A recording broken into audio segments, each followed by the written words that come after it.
Hello friends, কেমন আছেন সবাই? আশা করছি সবাই ভালো আছেন। আজকে চলে এলাম একদমই সহজ একটা রেসিপি নিয়ে। এতক্ষণে নিশ্চয়ই দেখে বুঝে গেছেন আজকে আমি পাস্তার রেসিপি করব।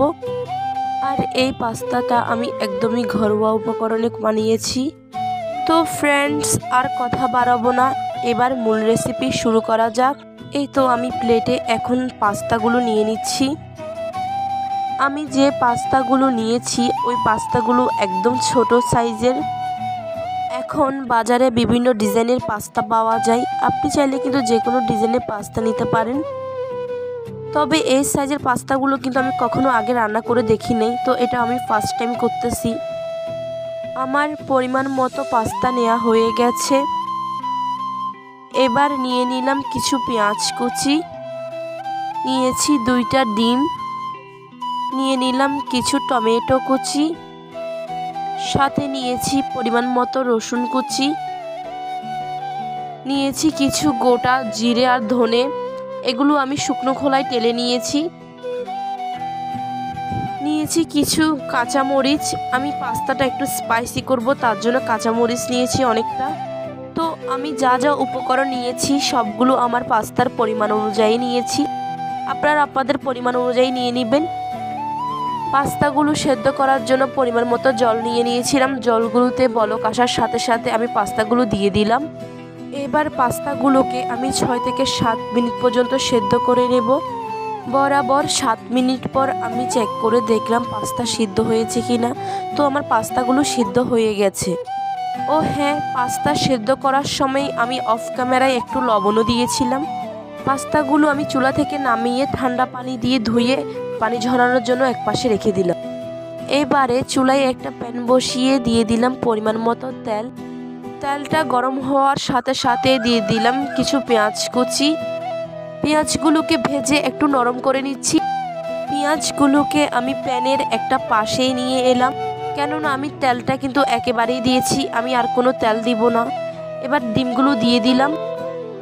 এবারে আমি ডিমগুলোকে ঝুরি ঝুরি করে ভেজে নেব।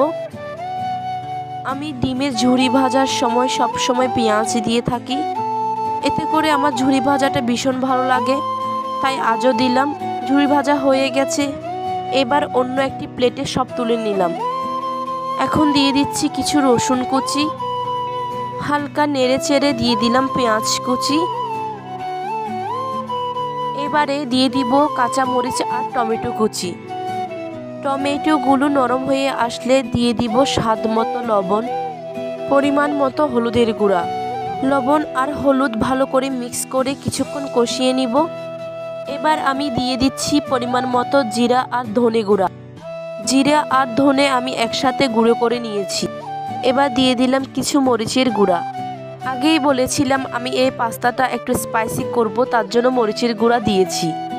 আপনি চাইলেই কিন্তু মরিচের গুঁড়াটা স্কিপ করতে পারেন। আমার পেঁয়াজ আর টমেটো কষানো হয়ে গেছে।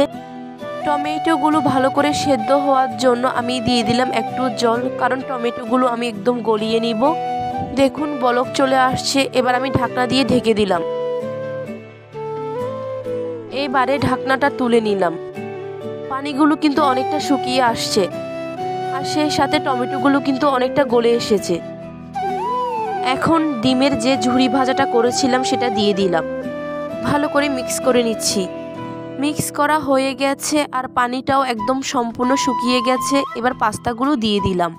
এবারে মশলাটার সাথে পাস্তাগুলো আমি ভালো করে মিক্স করে নিব। এখন জিরে আর ধনে গুঁড়া বাকি মশলাটা কিন্তু দিয়ে দিলাম। সেই সাথে মনে হলো যে আরেকটু লবণ লাগবে, তাই আমি আরও একটু লবণ দিয়ে দিলাম। আবারও ভালো করে সবগুলো মিক্স করে নিচ্ছি। আর এ পর্যায়ে এসে আমি চুলার আঁচটা রেখেছি একদম লো।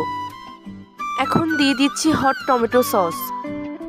টমেটো সস আমাদের কম বেশি সবারই ঘরে কিন্তু থেকে থাকে, তো মন চাইলে এটা দিতে পারেন, না হলে স্কিপ করতে পারেন। সসটা ভালো করে মিক্স করা হয়ে গেছে। আমার পাস্তা রান্নাও কিন্তু হয়ে গেছে, এবার নামিয়ে নিব। এবারে পাস্তাগুলোকে আমি একটা প্লেটে তুলে নিচ্ছি।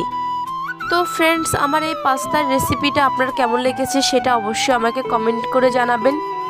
ভালো লেগে থাকলে চ্যানেলটি সাবস্ক্রাইব করার অনুরোধ রইল।